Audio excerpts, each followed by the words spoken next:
ओम श्री परमात्मने नमः। ओम वासुदेवाय नमः। ओम व्यासदेवाय नमः। ओम जगन्नाथदासाय नमः। ओम गणेशाय नमः। हे माँ सरस्वती तमें कंठरे बस, माँ कंठरे बस। अति बड़ी जगन्नाथ दास रचित श्रीमद्भागवत महापुराण षष्ठ स्कंधर आज आम अष्टम अध्याय श्रवण करवा। यही अध्यायर प्रथम भाग पद्यांतरी एवं द्वितीय भाग यार व्याख्या रही। यही अध्यायटी एक गुरुत्वपूर्ण अध्याय, कारण यही अध्याय एक मंत्रवत काम कार्य करे। अर्थात प्रेत भूत द्वारा जड़े व्यक्ति जदि आक्रांत होता है तेबे यही अध्यायटी 21 थर पढ़ी तार जल को मंत्रित करी भूत प्रेत आक्रांत व्यक्ति को सेवित कराइले से बाधा दूर होता है। तेणु यही गुरुत्वपूर्ण अध्यायटी ईश्वर कृपा थिले ही जड़े श्रोता शुणा को सक्षम होता है। यही अध्यायटी निश्चित भाव थे द्वितीय शुणिले यार महत्व को बुझीपारे।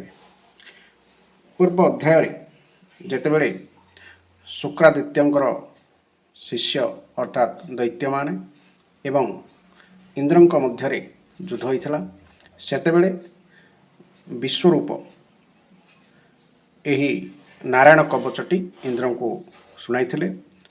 यही नारायण कवच शुणा पर इंद्र सही युद्ध जीति थिले। तो सही नारायण कवचटी कौन यही अध्याय आम शुणा।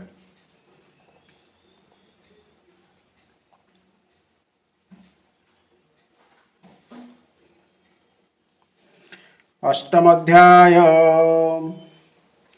अष्टमे विश्वरूप पूर्ण इंद्र को वर्म नारायण दियंते इंद्र से ही बड़े दैत जिणिला से हेले। राजा परीक्षित उवाच भमुनि शुण सावधाने जे तुम्भे कहिल विधाने जेणे रक्षित इंद्र हुई स्वर्गेरा भोग भुंजई। गजतु रंग रिपु बले लीला मात्र के जिणी हेले त्रैलोक्य अशेष संपदे भुंजुअ छंती अप्रमादे। भोस्वामी मते जेबे दया विस्तारी कह मते केमंत वर्म नारायण इंद्रर रक्षार कारण जे वर्म बले शत्रुजिणी स्वर्गिनी भय वज्रपाणी। राजा परीक्षित पचारे भगवान जो विद्या बल देवराज इंद्र निजे सुरक्षित रहिबा सहित शत्रु मानकर बहु चतुरंगिणी सेना को अनायास जय करी त्रिलोक को राजलक्ष्मी उपभोग करें आपण मते सही नारायण कवच शुणाई ता विषय बुझाई कहतु एवं से किपरि भाव में आक्रमणकारी शत्रु मान को जय कले ताहा कहतु। बदरायणी उवाच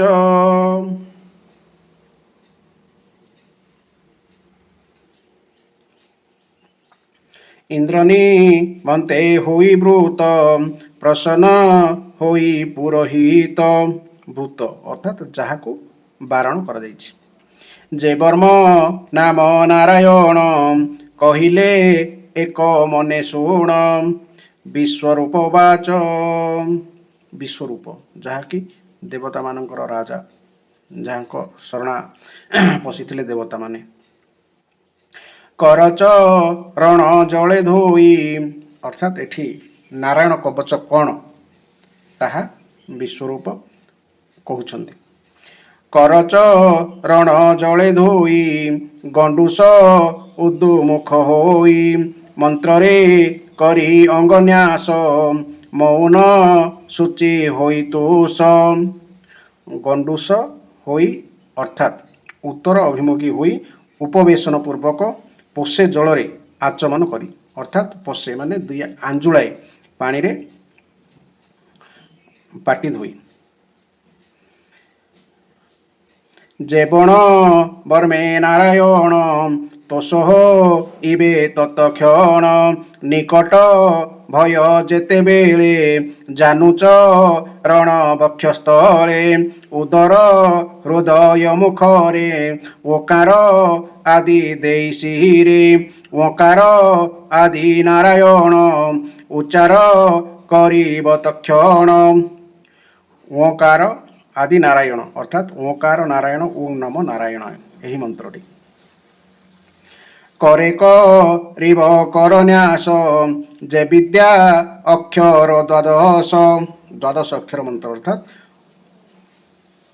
ओं नमो भगवते वासुदेवाय एटा द्वादश अक्षर मंत्र ओं नारायण नमः एटा अष्टादश मंत्र माने 8 अक्षर विशिष्ट मंत्र प्रणव आदि करि जेते करिब यकार पर्यन्ते अंगुली अंगुष्ठी पर्वरे यथाक्रमे देई अक्षरे हृदरे देईणकार मस्तके देव जे विकार सकार उरु जुगे देई णकार शिखारे बसाई बेकार नयन मध्यरे नकार सकल संधिरे मकार करी न स्मरण मंत्रस रूपे होई जन्म विष्णुवे नम उच्चारिब ओकार तहि आद्य देव परम आत्मा यही मंत्रे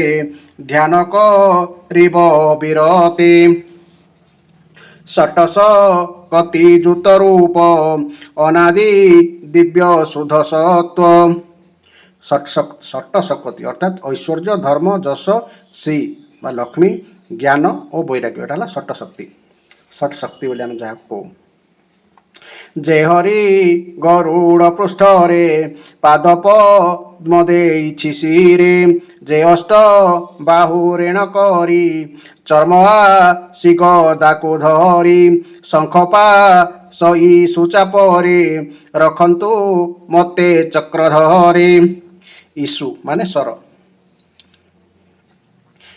जे जले मत्स्य रूप होई से प्रभु रक्षा कर देई जलज तुंक सकाशरु रखिबे वरुण पाशरु मायाबा मन रूप स्थले से रक्षा करु अवहेले त्रिविक्रमर कुभूमि रे विश्वरूप जे आकाशरे बनस ग्राम संकटरु दुर्मुख दुर्गमु से मते उधरु असुर जुथरु ओइरी नृसिंह मते से उधरी जाहार अट्टहास शुणी कंपन्ति एदी गधरणी दैत्यपत्रीक गर्भ माने पड़ती जेहास निस्वहने से प्रभु युद्ध आदि स्थले मतेर खंतो अवहेले पथेर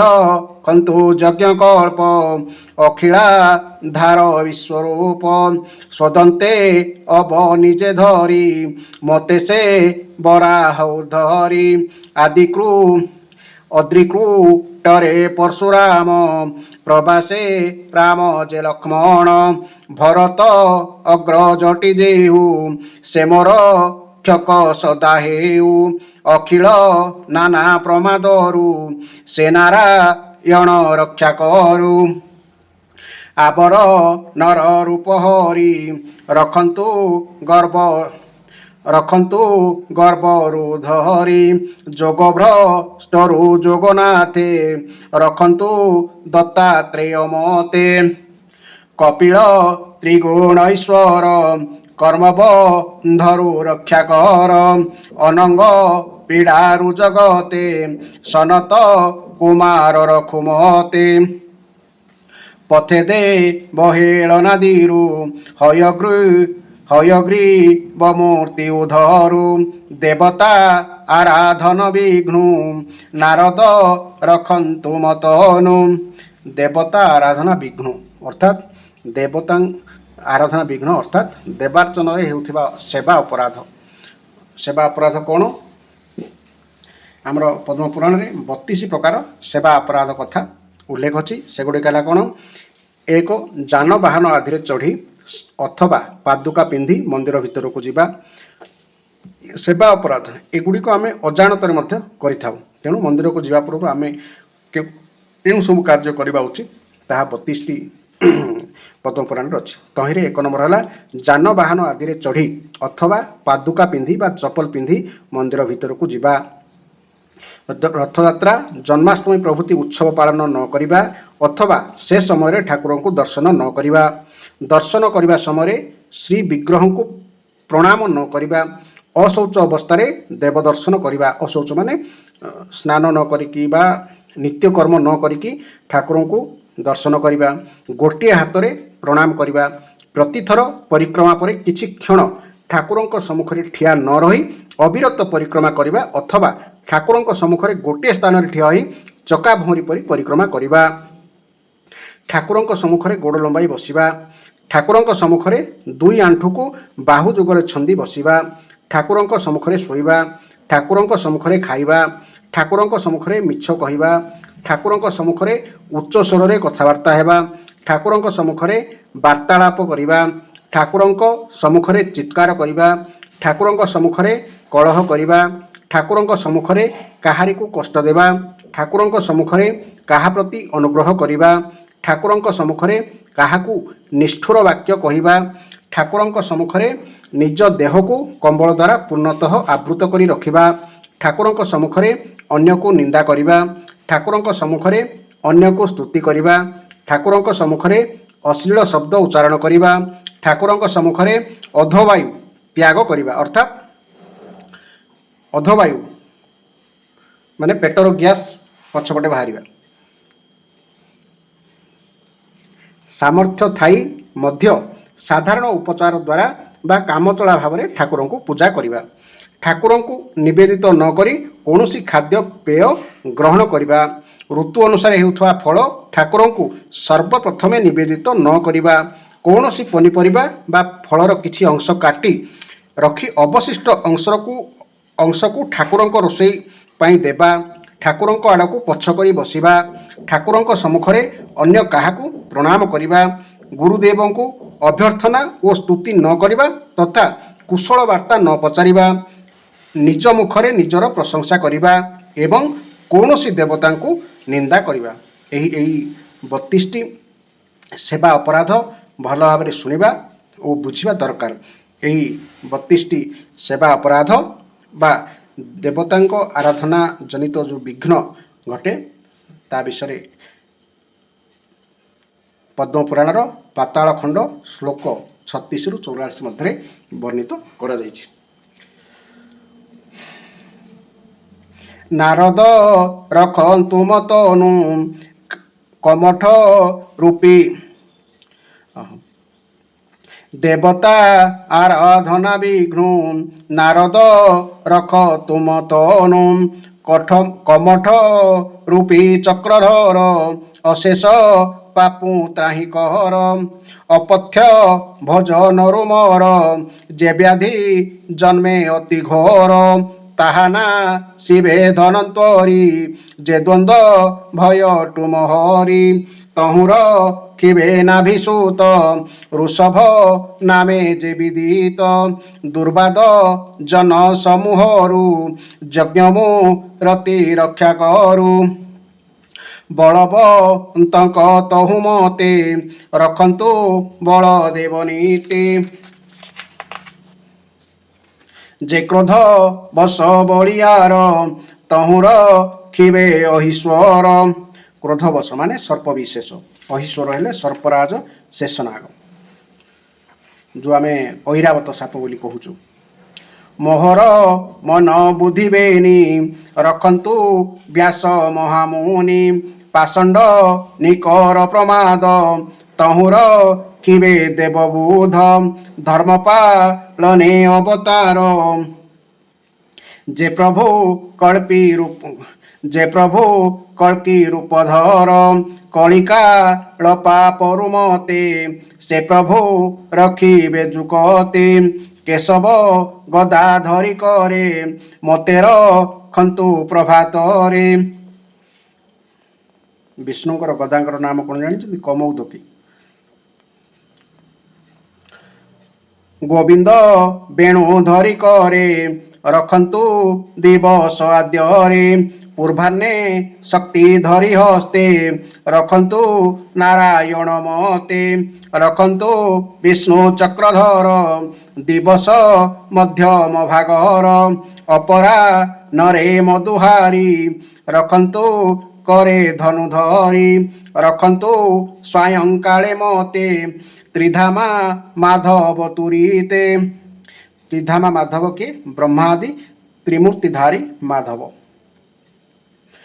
ପ୍ରଦୋଷେ ରଖୁ ଋଷିକେଶ ଅଶେଷ ବ୍ରହ୍ମାଣ୍ଡର ଈଶ ଅର୍ଦ୍ଧର ଜନି ବାନିଶିଥେ ରଖନ୍ତୁ ପଦ୍ମନାଭ ମତେ ଶ୍ରୀବତ୍ସ ଧାମ ପରରାତ୍ରେ ଖଡ଼ଗ ଆୟୁଧ ଧରି ହସ୍ତେ ଅନୁସନ୍ଧ୍ୟାରେ ଦାମୋଦର ରାତ୍ରି ପ୍ରଭାତେ ବିଶ୍ବେଶ୍ୱର କାଳମୁ ରତି ଭଗବାନ ରଖନ୍ତୁ ମୋହର ଜୀବନ।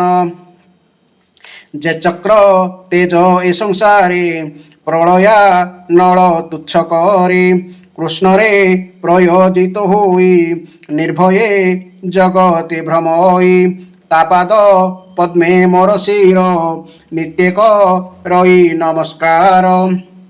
সে চক্র মোর অরি সৈন্য দহন করিব বহন পবন সহ হুতাসন দহই জেহ୍ନେ শুষ্ক তৃଣ। ଭଗବାନଙ୍କର ଚକ୍ରର ନାମ କ'ଣ? ସୁଦର୍ଶନ ଚକ୍ର। ଗଦା ଶନି ପ୍ରାୟ ହୋଇ ମୋର ବି ପକ୍ଷ ଦେହେ ଯାଇ ସ୍ଫୁଲିଙ୍ଗେ ଚୂର୍ଣ୍ଣ କରହିଆ ତୁମ୍ଭେ କ୍ଷୀଳ ନାଥ ପ୍ରିୟା ମୁହିଅ ଟଇ ତାର ଦାସ ମୋ ଶତ୍ରୁ ପକ୍ଷ କରନାଶ।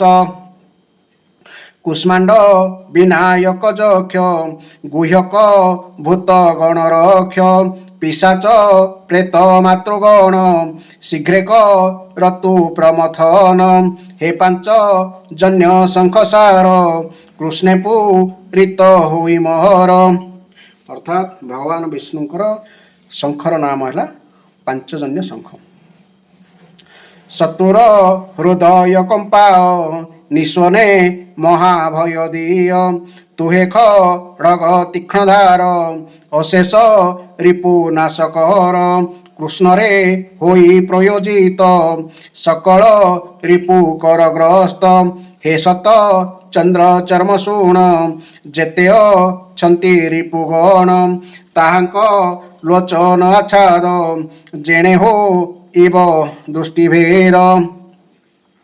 ଯହୁମ ଭୟ ଜାତ ହୋଇ ଗ୍ରହମ ନୃଶ୍ୟ କେତୁ ଯେହି ଯେ ସରି ସୃପ ଭୂତ ଆଦି ହିଂସକ ପାପ ମନ୍ଦବାଦୀ ଶ୍ରୀକୃଷ୍ଣ ରୂପ ଅସ୍ତ୍ର ନାମ ଯେଣୁ ମୁଁ କଲି ସଂକୀର୍ତ୍ତନ ତାହାର ପ୍ରସାଦୁ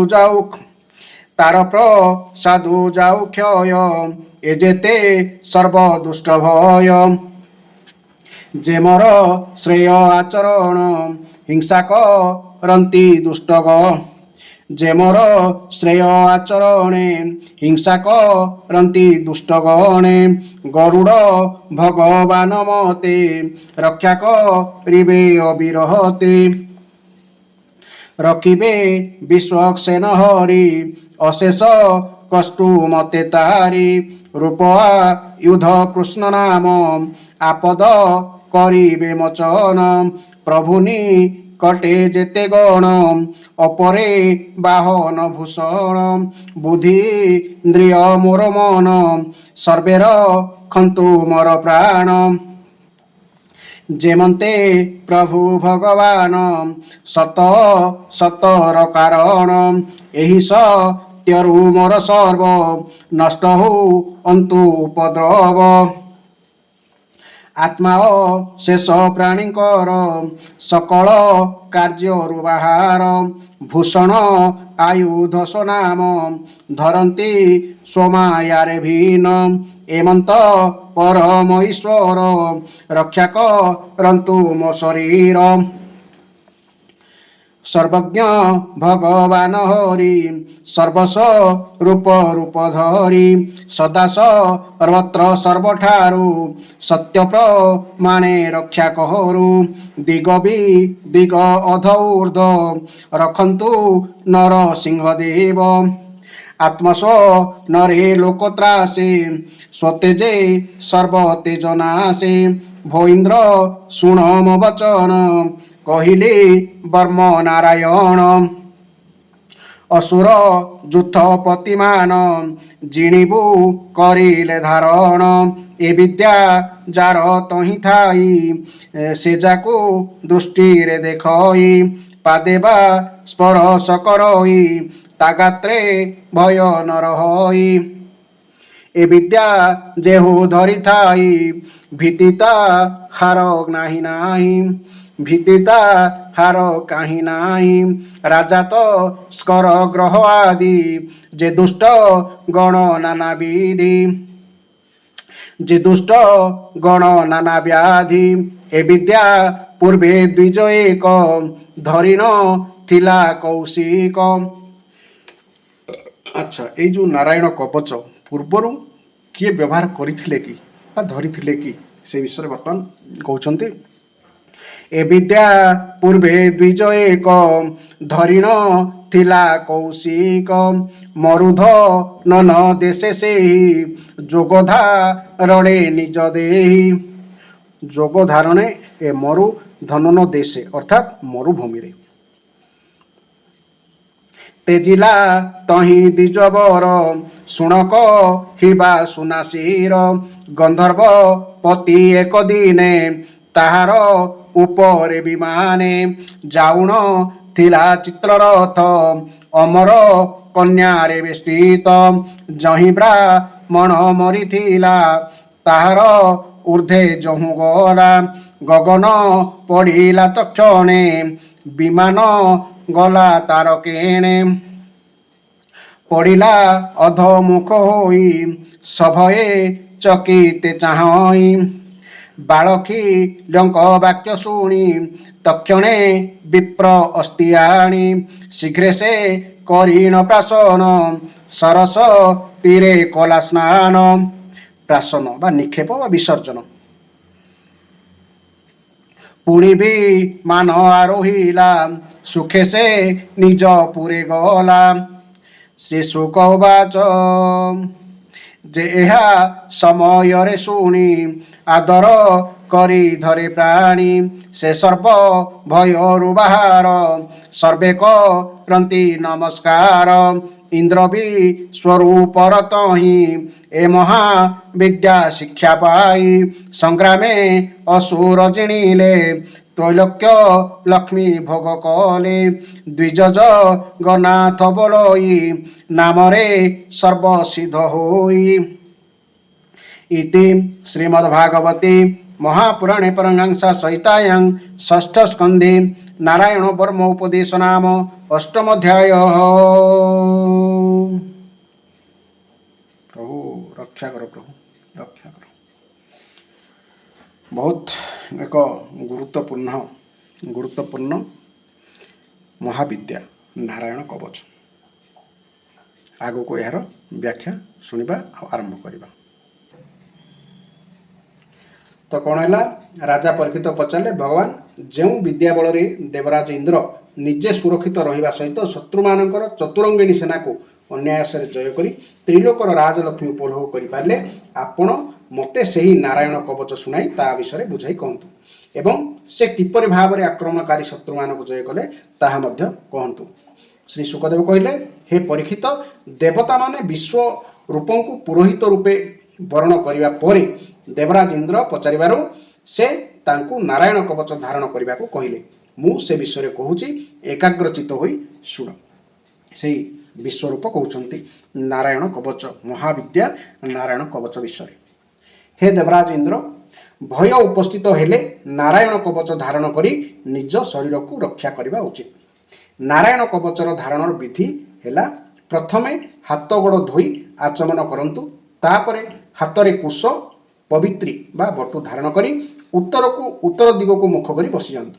ତାପରେ କବଚ ଧାରଣ ପର୍ଯ୍ୟନ୍ତ କାହାରି ସହିତ କଥା ନ କରି ପବିତ୍ରତାର ସହିତ ଓಂ ନମ ନାରାୟଣାୟ ଏବଂ ଓಂ ନମୋ ଭଗବତେ ବାସୁଦେବାୟ ଏହି ଦୁଇ ମନ୍ତ୍ର ଦ୍ୱାରା ହୃଦୟ ଆଦି ଅଙ୍ଗନ୍ୟାସ ଏବଂ ଅଙ୍ଗୁଷ୍ଠ ଆଦି କରନ୍ୟାସ କରନ୍ତୁ। ଅଙ୍ଗନ୍ୟାସର ପ୍ରଣାଳୀ ହେଲା, ଓଂ ନମୋ ନାରାୟଣ ଏହି ଅଷ୍ଟାକ୍ଷର ମନ୍ତ୍ରର ଓଙ୍କାର ଆଦି 8ଟି ଅକ୍ଷରକୁ କ୍ରମଶଃ ପାଦ, ଆଣ୍ଠୁ, ଜଙ୍ଘ, ପେଟ, ହୃଦୟ, ବକ୍ଷସ୍ଥଳ, ମୁଖ ଓ ଶିରରେ ନ୍ୟାସ କରନ୍ତୁ। ଅଥବା ସେହି ମନ୍ତ୍ରର ୟକାର ଠାରୁ ଓଙ୍କାର ପର୍ଯ୍ୟନ୍ତ, ଅର୍ଥାତ୍ ଓಂ ନମୋ ଭଗବତେ ଓಂ ନମୋ ନାରାୟଣାୟ ଓଲଟା ୟରୁ ଆରମ୍ଭ କରିକି ଓಂ ପର୍ଯ୍ୟନ୍ତ, ୟ ଆକାର ଠାରୁ ଓଙ୍କାର ପର୍ଯ୍ୟନ୍ତ ଓଲଟା 8 ଅକ୍ଷରକୁ ଶିରଠାରୁ ପାଦ ପର୍ଯ୍ୟନ୍ତ ବିପରୀତ କ୍ରମରେ, ମାନେ ପାଦଠାରୁ ଯେମିତି ଶିର ପର୍ଯ୍ୟନ୍ତ ନେଇଥିଲେ ଶିରଠାରୁ ଆଣିକି ପାଦରେ ଛାଡ଼ନ୍ତୁ। ବିପରୀତ କ୍ରମରେ ସେହି ଅଙ୍ଗମାନଙ୍କର ନ୍ୟାସ କରନ୍ତୁ। ତାପରେ ଓಂ ନମୋ ଭଗବତେ ବାସୁଦେବାୟ ଏହି ଦ୍ୱାଦଶ ଅକ୍ଷର ମନ୍ତ୍ରରୁ ଓಂ ଆଦି 12ଟି ଅକ୍ଷରକୁ ଡାହାଣ ତର୍ଜନୀ ଠାରୁ ବାମ ତର୍ଜନୀ ଏବଂ ଉଭୟ ହାତର 8ଟି ଯାକ ଆଙ୍ଗୁଳିରେ ଏବଂ 2 ବୁଢ଼ା ଆଙ୍ଗୁଠିରେ 2ଟି ଗଣ୍ଠିରେ ନ୍ୟାସ କରନ୍ତୁ। ତାପରେ ଓଂ ବିଷ୍ଣବେ ନବ ଏହି ମନ୍ତ୍ରର ପ୍ରଥମ ଅକ୍ଷର ଓଂକୁ ହୃଦୟରେ, ବିକୁ ବ୍ରହ୍ମରନ୍ଧ୍ରରେ, ସକୁ ଧୃଲତା ମଧ୍ୟରେ, ଣକୁ ଶିଖାରେ, ବେକୁ 2 ନେତ୍ରରେ ଏବଂ ନକୁ ଶରୀରର ସବୁ ଗଣ୍ଠିରେ ନ୍ୟାସ କରନ୍ତୁ ଏବଂ ତାପରେ ଓ ମହ ଅସ୍ତ୍ରାୟ ଫଟ୍ କରି ଦିଗ୍ବନ୍ଧ କରନ୍ତୁ। ଏପରି ଭାବରେ ନ୍ୟାସ କଲେ ଏହି ବିଧି ଜାଣିଥିବା ବ୍ୟକ୍ତି ମନ୍ତ୍ର ସ୍ୱରୂପ ହୋଇଯାଆନ୍ତି। ଏହାପରେ ସକଳ ଐଶ୍ୱର୍ଯ୍ୟ, ଧର୍ମ, ଯଶ, ଲକ୍ଷ୍ମୀ, ଜ୍ଞାନ ଓ ବୈରାଗ୍ୟ, ଯେଉଁଟା ଆମର ଷଟ୍ଶକ୍ତି କୁହାଯାଏ, ତାହା ପରିପୂର୍ଣ୍ଣ ଇଷ୍ଟଦେବ ଭଗବାନଙ୍କୁ ଧ୍ୟାନ କରନ୍ତୁ ଏବଂ ନିଜକୁ ମଧ୍ୟ ସେହିପରି ଚିନ୍ତନ କରନ୍ତୁ। ତାପରେ ବିଦ୍ୟା, ତେଜ ଓ ତପ ସ୍ୱରୂପ ଏହି କବଚଟି ପାଠ କରନ୍ତୁ। ବର୍ତ୍ତମାନ ନାରାୟଣ କବଚର ମୁଖ୍ୟ କଥା ବର୍ତ୍ତମାନ ଆସିଲା। ଅଙ୍ଗନ୍ୟାସ ସରିଲା।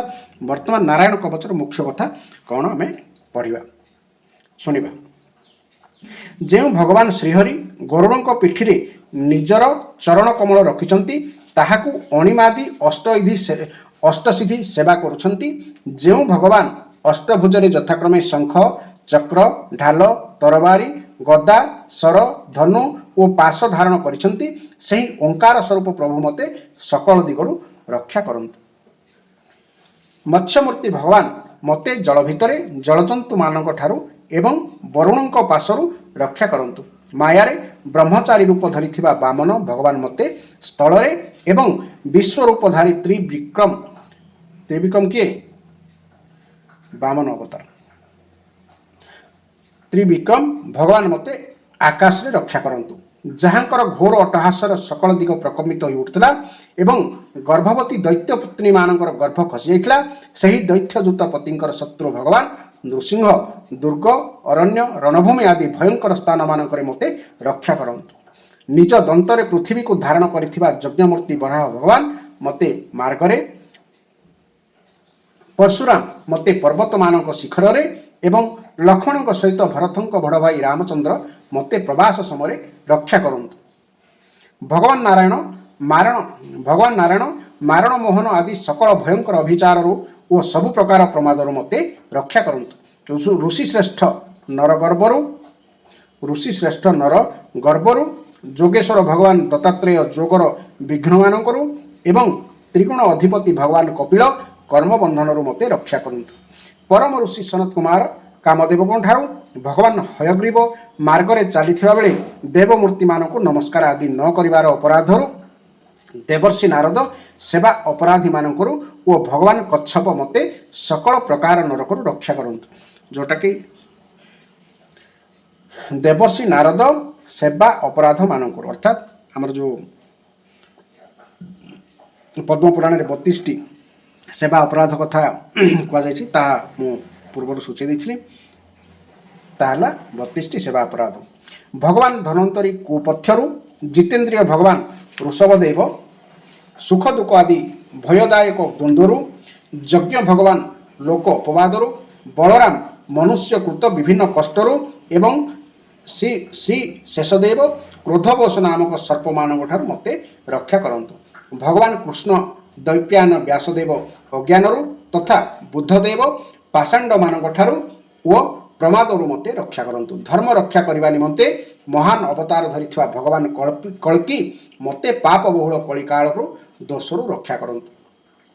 देखंतु कल्की अवतार जो कहा जाउची कल्की अवतार भगवान नेबे तो कहीं कल्की अवतार भगवान नेबे से कथाटी कराई। धर्म रक्षा करने निमंते महान अवतार धरिथिबा भगवान कल्की मते पाप बहुल कलिकालरु दोषरु रक्षा करो। प्रातः काल भगवान केशव गदाधरी दुई घड़ी बेल गड़िया पर भगवान गोविंद वंशीधरी दुई प्रहर पूर्वर भगवान नारायण तीक्ष्म शक्तिधरी एवं दुई प्रहर बेलू भगवान विष्णु चक्रराज सुदर्शन धरी मते रक्षा करंतु। तीन प्रहर बेलू भगवान मधुसूदन प्रचंड धनुधरी मते रक्षा करंतु। सायंकाल बा संध्या समय ब्रह्मा आदि त्रिमूर्तिधारी माधव सूर्यास्त पर ऋषिकेश अधराति पूर्वर ओ अधराति बेले अद्वितीय भगवान पद्मनाभ मते रक्षा करंतु। रातिर शेष प्रहर श्रीवंश लांछना श्रीहरि उषा काल खड़गदारी भगवान जनार्दन सूर्योदय पूर्वर श्री दामोदर एवं त्रिसंध्यारे कालमूर्ति भगवान विश्वेश्वर मते रक्षा करंतु। आपण माने आमर ओडिया गायिका गोटे गीत शुणिथिबे जे केउ समय कहार नाम नेले मनुष्यर मुक्ति अच्छी सही कथा यही अध्याय आपण माने मध्य बुझी पारिबे। हे सुदर्शन आपण को आकार चक्रपरी आपण को धार प्रलयकालीन अग्निपरी अत्यंत तीव्र। आपण भगवान को प्रेरणा सकल दिगरे घूरी चली थांती। वायुर सहायतार अग्नि जेपरी सुखिला घास कुटा जाली दिए आपण सेहीपरि आमर शत्रु सेना को अति शीघ्र जाली दियंतु। हे कमोदकी गदा आपण ठारू बाहर उठिबा स्फुलिंगर स्पर्श हेउची वज्र समान असहाय। आपण हेउछंती भगवान अजितंकर प्रिय एवं मु हेउची ताहांकर सेवक। तेणु आपण कुष्मांड माने जो पानी कखारू कुष्मांड विनायक यक्ष राक्षस भूत प्रेत आदि ग्रह मानकु दली दियंतु तथा मोर शत्रु मानकु चूर्ण विचूर्ण कर दियंतु। हे शंखश्रेष्ठ भगवान श्रीकृष्ण बजाई देवा खणी आपण भयंकर नाद करी मोर शत्रु मानकर छाती थराई दियंतु। एठी आमर महाभारत युद्ध कथा टिके मन पकेदेवा। जेतेबेले भगवान श्रीकृष्ण निजर पंचजन्य शंख शब्द करथिले सेतेबेले कौरव पटे थिबा समस्त कौरव मानकर हृदय उद्वेलित होइतला माने भयरे संकीर्ण होय भयातुर होइतले। कारण कौरव माने सेमाने अन्याय को समर्थन करथिले तेणु भय जो तांके डरी जाइतले।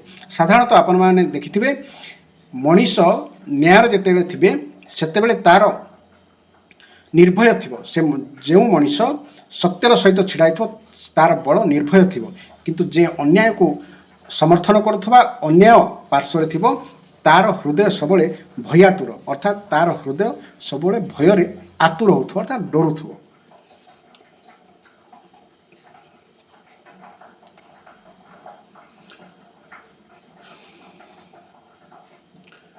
आपण भयंकर नाद करी मोर शत्रु मानकर छाती को थराई दियंतु एवं जातुधान प्रमथ प्रेत मातृका पिशाच तथा ब्रह्म राक्षस आदि भयंकर प्राणी मानकु एठारु तुरंत तड़ी दियंतु।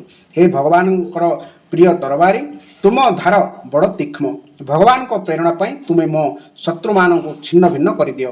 हे भगवान प्रिय ढाल तुमर शत शत चंद्रकार मंडल रही तुमे पाप दृष्टि पापात्मा शत्रु मानकु पाप चक्षु हरिनिय।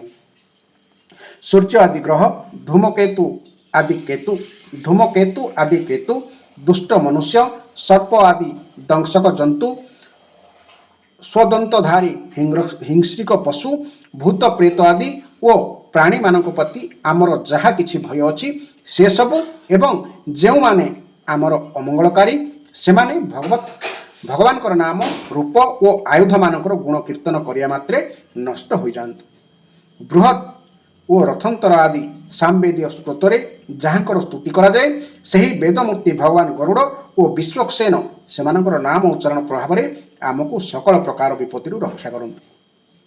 श्रीहरिଙ୍କ नाम रूप वाहन आयुध और श्रेष्ठ पार्षद माने आमर बुद्धि इंद्रिय मन और प्राण मान को समस्त प्रकार विपत्ति रक्षा करंतु। जेते सब कार्य अथवा कारण रूप जगत रही से सब वास्तव में भगवान ही अटंती।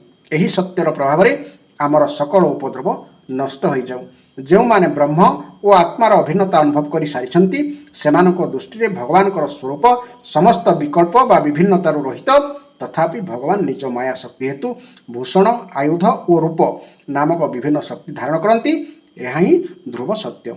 एणु सर्वज्ञ सर्वव्यापक भगवान श्रीहरि सदा सर्वदा सकल स्वरूप आमको रक्षा करंतु। जे निजर भयंकर अट्टहास्य सकल लोकर भय दूर कर दियंती, निजर तेजरे समस्तंकर तेज को ग्रास कर दियंती, सही भगवान नृसिंह सकल दिग विदिगर उपरे तले बाहरे भितरे सर्वत्र आमको रक्षा करंतु। हे देवराज इंद्र, मु आपण को नारायण कवच शुणाइदेली। यही कवच द्वारा आपण निजको सुरक्षित कर दियंतु। तापरे आपण अनायासरे सकल दैत्य युद्धपति को जय करिपारिबे। यही नारायण कवच धारण करिथवा पुरुष जहाकू आखिरे चाहि दियंती एवं पादरे छुई दियंती से तत्काल समस्त भयरु मुक्त हो जाए। यही वैष्णवी विद्या धारण करती। जे यही वैष्णवी विद्या को धारण करती से राजा डाकू ओ प्रेत पिशाच आदि तथा व्याघ्र आदि हिंस्र जंतु को कदापि कौन प्रकार भय करती नहीं। हे देवराज, प्राचीन कालर कथा जड़े कौशिक गोत्री ब्राह्मण एक विद्या बा यही जो वैष्णव विद्या बा महाविद्या नारायण कवच धारण करी जोग धारण में गोटे मरुभूमि में निजर देह त्याग करदे। तांको शरीरटी जेउठी पड़ीथिला सही स्थान उपर दे दिने गंधर्वराज चित्ररथ निजर स्त्री मानक धरी विमान में बसी जाउथिले। सही शरीरटी पड़ीथिबा स्थान उपरकू विमान आसिबा क्षणी चित्ररथ आकाश विमान सहित तलमुंडिया होई खसी पड़िले। एभली घटना देखि तांको आश्चर्यर सीमा रहिला नहीं। सेतिकी बेले बालखिल्य मुनि माने तांको कहिदेले जे ताहा हेउछि नारायण कवच धारणर प्रभाव। ताहा शुणी चित्ररथ मृत ब्राह्मणकर अस्थि संग्रह करी ताहा नहीं पूर्व बाहिनी सरस्वती नदी में विसर्जन करदेले एवं स्नान करी निज लोक को फेरीगले। ये जो प्राचीन कथा पड़ा जड़े कौशिक गोत्री ब्रह्मनिष्ठ ब्राह्मण ये ब्रह्म तेज जो आम नारायण कवच बा वैष्णवी विद्या धारण करके से मरुभूमि में निजर शरीर को त्याग करते। से शरीर जोठी पड़ा तार ऊपर दे चित्ररथ नामक जड़े गंधर्व निज स्त्री को धरी विमान साहाय्य जाऊला। जेतेबेले सही विमानटी सही माने ब्राह्मणकर जो शरीर त्याग करते ताहा ऊपर दे जिते से रथटी गला से ही से तल मुहाईकी चित्ररथ गंधर्वर विमानटी खसी पड़ा। यार खसी पड़ार कारण बालखिल्य मुनि मैंने कही फल से ब्राह्मणकर अस्थि संग्रह करी ताको सरस्वती नदी में विसर्जन कर स्नान करी से फेरी जाते।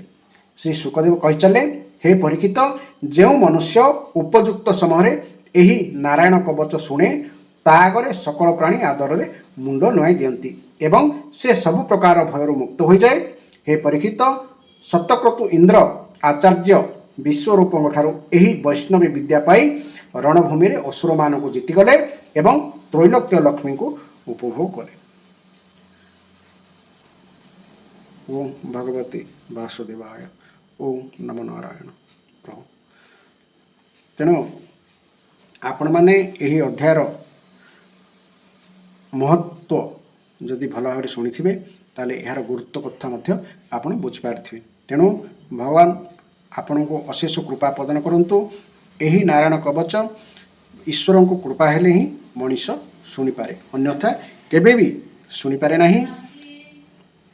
जय जगन्नाथ, जय जगन्नाथ, जय जगन्नाथ।